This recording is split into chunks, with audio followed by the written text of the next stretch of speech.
Hello, everybody. Welcome back to the Africa for Dummies podcast. As promised, this is the second episode on national security in Africa. Be sure to check out the first episode. And thank you so much for listening. Be sure to leave a rating and follow us on all platforms. Thank you so much. I am an African. I think you did a great explanation about talking about the resource endowments that Africa has. And I think in your explanation, sounds to me, I could be wrong, and please correct me if I'm wrong, but it sounds to me like Africa seems to get acted upon and it doesn't seem to act in any way. So it seems like these other countries, for example, you said Silicon Valley, and for example, the US is probably building these bases simply to protect its own interests, and these other countries are doing the same thing. And it seems like Africa is being acted on. Do you have any examples of any particular country that perhaps is leveraging this interest to perhaps support its development goals, or are there ways, or do you see an opportunity here that African nations are not seeing, for example? Yeah. So in recent times, a very important resource, lithium, which is very good for the electric vehicle industry. Yep. Because it is used in the manufacture of batteries. Zimbabwe has it in abundance, but with a catch. The Zimbabwean authorities are saying that, look, we have it, but it's not going anywhere in its raw form. If you want it, come and stay here, add value to it, and take it away. So that's leveraging on the resources to develop your domestic environment or economy. Rwanda is doing something similar. We found DRC recently. President Tshisekedi went to Beijing to renegotiate an earlier agreement that allowed Cobalt to leave DRC in return for roads and hospitals. It means China will build roads and hospitals for DRC while they take Cobalt. That is quite controversial. But then, if those roads and hospitals are built, then it adds to the infrastructure of a country that is lagging behind in the sector or in that field of infrastructure. There's so much infrastructure gap when it comes to DRC. So countries are finding ways and means to leverage on these resources, but most of them are not doing so. Most countries are just ready for the cash. If you are taking my help, bring the cash and then go. I mean, let's get the cash, and the cash ends up where we know it ends up. Buying of presidential convoys in the bank, travels outside, and spouses and children of leaders squandering these resources. Look at Equatorial Guinea. Equatorial Guinea is a very small country with so much oil, and the president has his son as his vice president. And in recent times, France had to complain about the kind of luxury that this son was living in France and seize some of the properties. This is president of Guinea. Yes. So this son has a house that you can drive like about 25 minutes. You are still driving by his house. Oh, wow. And it has a football field in that house. When I saw that, I was shocked. I mean, they pointed to this the house of the president's son. I mean, who does that? You know, but it's happening.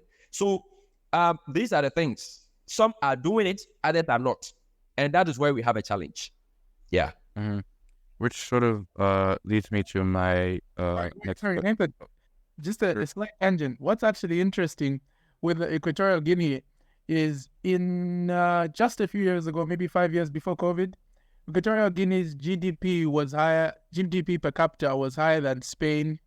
I think higher than definitely higher than Greece, higher than some first world countries, and yet I think it should be over 60% of their population is in abject poverty. And it's a very fascinating story. The current president, Nguema Obiang, has been involved for what, 40-something years? He's the longest serving in African president. Yeah. So yeah, that's very you said the GDP per capita was higher than Spain's. However, the poverty. That's pretty interesting because GDP per capita is supposed to be the metric that shows you at least a glimpse of wealth distribution. Yeah. But then in this case... Well, if I may come in, it doesn't really show wealth distribution. It is more of hypothetical something that if we divide your resources by your population, each person gets. So it doesn't mean that has been distributed. Yeah. Equatorial Guinea, you have this huge GDP, but the population is barely 1 million. And so you can imagine, and the last time I checked, they were exporting more than 400,000 barrels a day. Wow. Yes, and the people are poor. When you come to Ghana, you find them here. I mean, some of them schooling and some of them living in a very, public situation. So it's so bad. This is a country that shouldn't even have its youth migrating from it. They should be comfortable where they are, But what is happening? So it's sad. So I guess Zinga, what you said kind of shows the huge difference that exists because you have a country who's had a population smaller than Spain but has a higher GDP per capita than Spain. However, there's just an unimaginable amount of poverty. They call it the African North Korea because of how the regime is. And the funny thing is, now I'm going on a tangent, but maybe we should do an episode on this. But the previous president was even worse, apparently. This one is stable, but just as authoritarian in many regards. But yeah, they call it the African North Korea, although potentially it could be the African UAE. So it's a very sad, sad thing. Yeah. So, anyways, my question was related to, I think, something that you had said, because it seems like, it seems like Africa is, blessed with all these resources and should be able to stand by itself. But however, we do realize that we do require, a lot of countries do require external assistance, and it means that we have to sort of partner up with other countries, and we have to foster these relationships.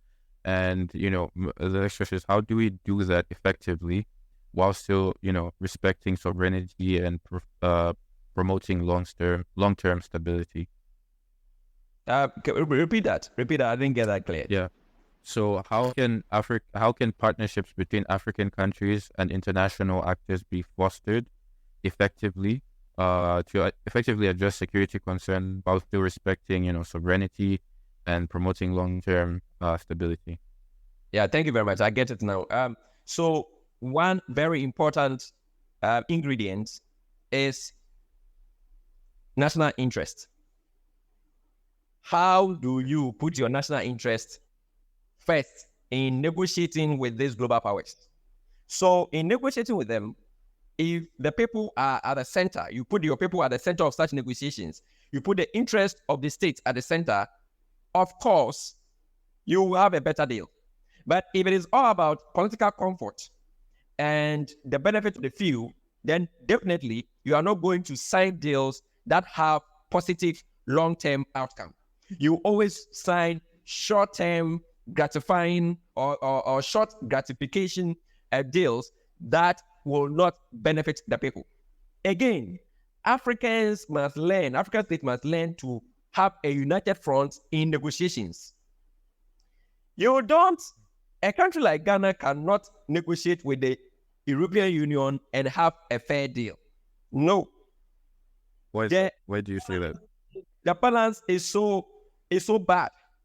But if West Africa, let's say ECOWAS, is negotiating with European Union, then you find something strong. If the African Continental Free Trade Area is negotiating with Europe, then you find out that we have what we call collective bargaining, which makes you strong. For a long time, Ghana and Cote d'Ivoire are neighbors, and they all produce cocoa. And Cote d'Ivoire is number 1, Ghana is number 2 in the world. But for a long time, they sold their produce with different prices or for different prices. They could not come together to agree that apart from the world market, this is what we are doing, like OPEC does. They did not. It's recently that they have built that kind of cooperation where they can have collective bargaining to have better pricing in the world market. And currently, as I'm speaking, this morning in New York, cocoa price has jumped very high, across $3,000 and above per metric ton, and which is very good. So if you come together, gold producing countries in Africa come together that look, gold, we are going to restrict the supply of gold into international market. The prices will shoot up. You bring it in, you get the prices. Saudi Arabia is always doing that with oil. Other countries are doing it, and nothing is happening. When we do it, nothing will happen. We can come together and do that, but then you have you have a situation where terrorists are taking advantage of gold, foreigners are taking advantage of gold, thieves and looters, all kinds of people are taking advantage of our gold. So we can't even keep track of the gold, and that is what do you think stops our leaders from? Because it seems like you say that when we're talking about negotiating on the table, it seems like the main thing again is back to the leader of the particular country. So if that person has national interest, but I think it's it should be even like if for you as an African leader, if you want stability, I think that fostering these deals that you're talking about should be in your interest because it should improve the situation in your country. For example, you talked about the cocoa issue. What seems to be the issue, and you saying that also has brought a point in my head. Why is it taking this long for Cote d'Ivoire and Ghana to come to the table and to sit down to the table to negotiate such a deal? What do you think is stopping African leaders from coming together and sitting down and signing sorts of agreements and creating these sorts of agreements that could be extremely beneficial for their country? Sort of a loaded question, sorry, but yeah. Don't worry. Firstly, you realize that Africans respect their relationship with outsiders than among themselves, than those relationships among themselves. Mostly when we find Americans and Chinese come down, we tend to even sell our own people to them. I mean, this person is not, that person is not. I mean, we are like that. Now, that has been the problem. Many countries are still tied to the apron strings of their former colonial masters. So Ghana is taking a decision. The UK doesn't like it, and Ghana is becoming reluctant to take that decision. But even that is less. When it comes to Francophone Africa, is worse because France has so much control over some of these Francophone countries and still control what the decisions they take and all that. And some of these actions have led to the loss of control of their grip in the Sahel. That is very critical. Again, there's another inconsequential and unnecessary rivalry that happens, among leaders in Africa, where leaders want to be more domineering. So what outsiders do is that when they see that you are very, domineering or you are dominant in your region, they see you and the rest may either reject you or get along with you. So no domestic or internal unity happens. There's always this kind of division here and there, ideological, and currently we have coup makers in Burkina Faso and Mali. Who is going to sit down with the coup makers to negotiate and come together? And so this kind of lack of homogeneity, political homogeneity, and unnecessary personality clashes and rivalry is among the reasons we can. And sometimes there are other things that people mention that are very ridiculous. to say, for want of a better word. And there is the fact that they say this is the language barrier. Well, that is ridiculous, because European Union has 27, about 27 official languages, but it is still the most effective regional organization in the world. When you come to Africa, together we have only about 4 or 5 international languages. Let's say maximum 6 international languages in Africa, and yet we are talking about language barrier. No, when the Portuguese got to our coast in the 1470s, did they understand our language? No, but they were able to trade with us. They took gold, we took something from them, and they took gold. How did we trade? Because there was double coincidence of want. They had something we wanted, and we had something they wanted. Slaves. So no, slaves came later. I'm talking about the initial contact. In fact, the initial contact with Europeans was like any other respectful and civil contacts until they started doing things that was untoward in Africa. So initially, when they got there, they saw the gold. They had other finished products, and we also wanted it. So we exchanged, even though we did not understand each other's language. So in Africa, we can't talk about language barrier as a serious barrier towards our unity.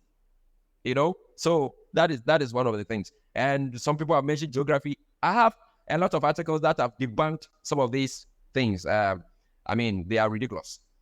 But the others I've mentioned seems to be ego, leadership, personality clashes, one country trying to dominate. For instance, look at Rwanda and DRC.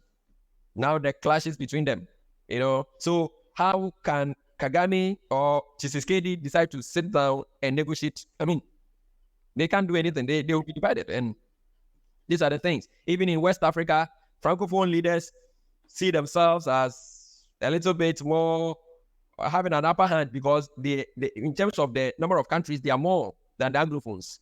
The Anglophones also see themselves as having superior economies like Ghana and Nigeria. That is the first and second largest economies in West Africa. So all these things happen.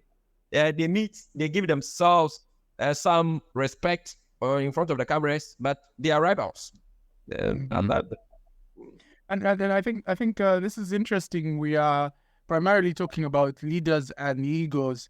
I think one thing that's also probably important to discuss when we talk about sort of the security and development nexus in Africa's story is probably the people, and particularly the youth. I think we started talking about how military leaders are primarily youths as well. What type of, most of these countries, I think when you look at Rwanda's case study of post-genocide development, there seemed to have been a lot of ownership and people's involvement of their peace and their security. As much as Rwanda is controversial to Congolese, Rwanda, I think no one can deny Rwanda's achievements when it comes to women's rights and how far it has come. And many people attribute that to ownership, owning their security, rather than, cases where a country goes and then tells them, this is how you rebuild your country, and this is the bad guy and this is the good guy, and make sure this guy is president. For the people, what do you think Africans are missing when it comes to owning their security? What do you think should be done, and what do you think is in the way of Africans being able to own their security? I think when you look at the African Union, for example, the chief security, the custodian of African security, much of its funding, if not all of its funding, is foreign. And many of these regional organizations also, their funding is foreign.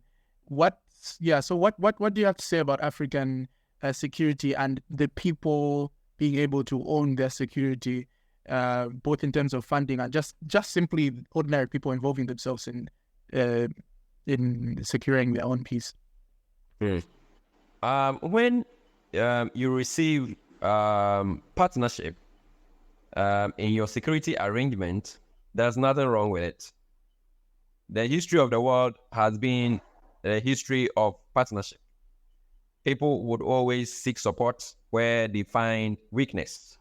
So alliances, partnership, support, and all that. However, when that partnership undermines your sovereignty, that's where the problem begins. So you sit down, review your relationships, and then perhaps take another course. In the case of Africa, and Africa is not monolithic. The countries approach things differently. So Rwanda has done well. It still has long-term challenges. Rwanda, despite the praise we give to it, I've always maintained that it has long-term challenges as far as leadership is concerned. Because when a country seems to be surviving on the efficiency of a single individual, it is not good news, no matter how you see it. Because after the leader, what next? So that is something that we have seen it in Africa severally, where very strong leaders, after their exits, chaos, follows. So that is something that we have to pay attention to. Again, the security arrangement, it starts from the homes. If the father cannot put food on the table, insecurity begins from there. Because the child will step out and get food elsewhere. And when that person going to provide that food has this negative security orientation, insecurity starts from there. So if it is a criminal, the child is going to be a criminal because the person wants the services of that child or that youth. If the person is a rebel, the young youth will join. So if you want security, you empower the parent, you empower the household and the youth by giving them jobs, decent jobs, in order for them to be law-abiding citizens and contribute their quota to development. So it starts from there. It's socioeconomic. It's basic. So if Nigeria is declaring food security emergency, we should be worried because that is the beginning of insecurity. Again, the issue of ownership, land ownership.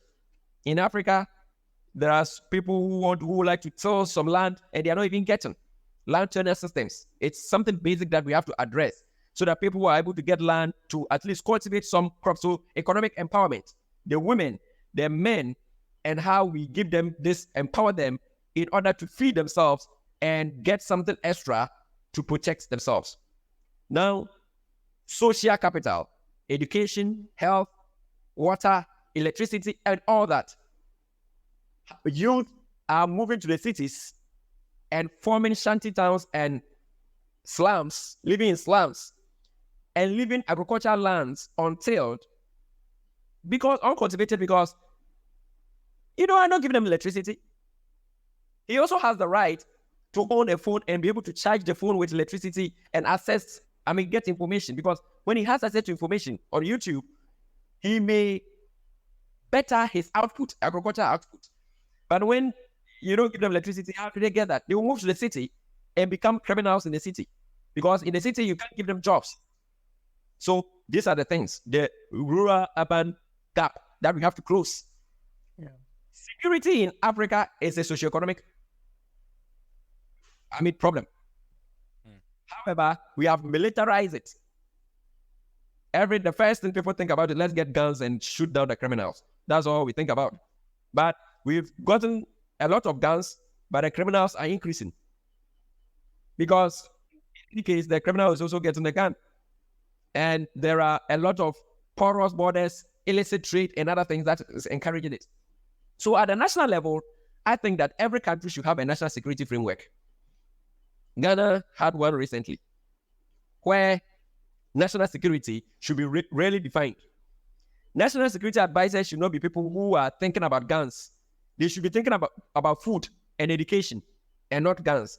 If I am a leader and I'm choosing a national security advisor, I will choose either an agriculturalist or an educator as national security advisor. In Africa, a national security advisor is a retired military officer.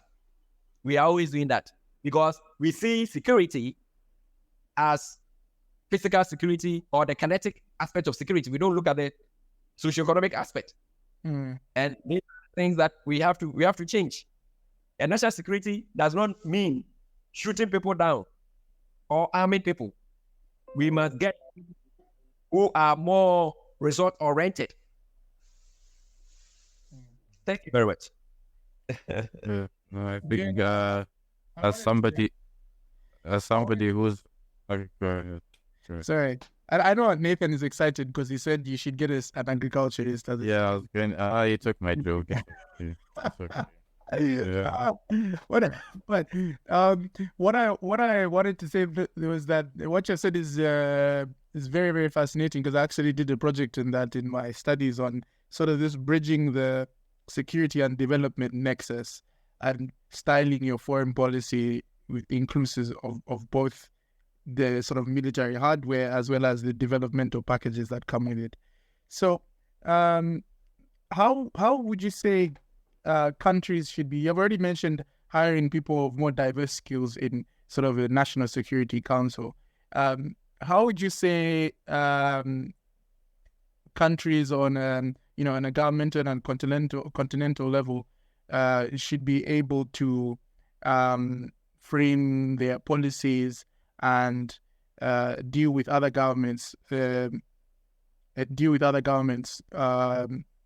in trying to bridge this sort of security and development nexus, this sort of I think it's called human security. So for our listeners, human security, where the individual is important, not simply just the state, because in some cases, the case of Uganda, for example, many people would say Uganda is a stable country, but not every single person is stable.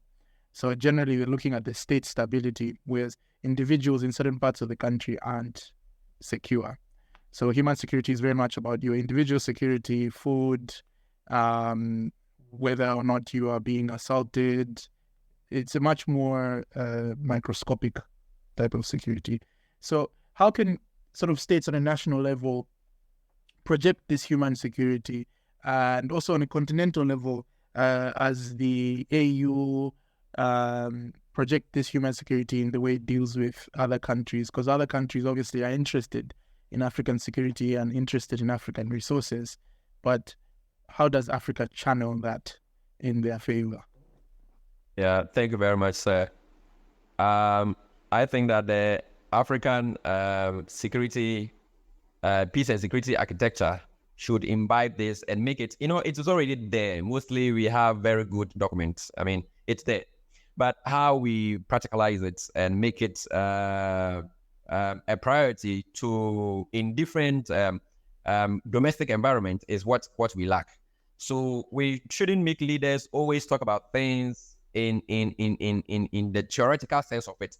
We should encourage the practice of same, so that we see results. If we have a African peace and security architecture and the arrangement that goes with it, we encourage leaders to, toe that line, because the drafters of these documents are people, representatives of these states. So the assumption is that the state supports it. When governments change in African countries, they tend to discard every arrangement that previous governments have started. And that is where we have to stop. We must ensure continuity. So we have brilliant people. Look at the two of you. Brilliant questions. You understand your continent. But at the end of the day, what is happening? You go and put something down. Someone comes in because of politics, or where Zengi was supporting. Okay, he's on the left, he's on the right, or whatever he said is then not consequential. Let's start something new. That is our bane, and it has always been the case in Africa. So we must ensure continuity, and the only place such continuity can be encouraged is at the continental level, AU, and the regional levels, ECOWAS, ECAS, SADC, IGAD or IGAD, that is the Intergovernmental Authority on Development, that is in the Horn of Africa. All these organizations should encourage this. Currently, we have the Africa Continental Free Trade Agreement. What are we doing about that? This should be, it's unprecedented because it's something we have to talk about. So when it was actually happening, many people could not even believe that it was happening. But it is happening. But how do we think? Are we going to take it for granted? Are we leaders must come together and support it? And AU must make it a priority. When this happens, we are likely to get that kind of security that with the human security we talk about. Human security is nothing when human development is absent. Because it is through that development that security can be realized. So that development comes with resources. Interestingly, Wagner comes to Africa, provides security, and take resources. It doesn't want cash, it wants resources. Because you don't have the liquid cash. He knows.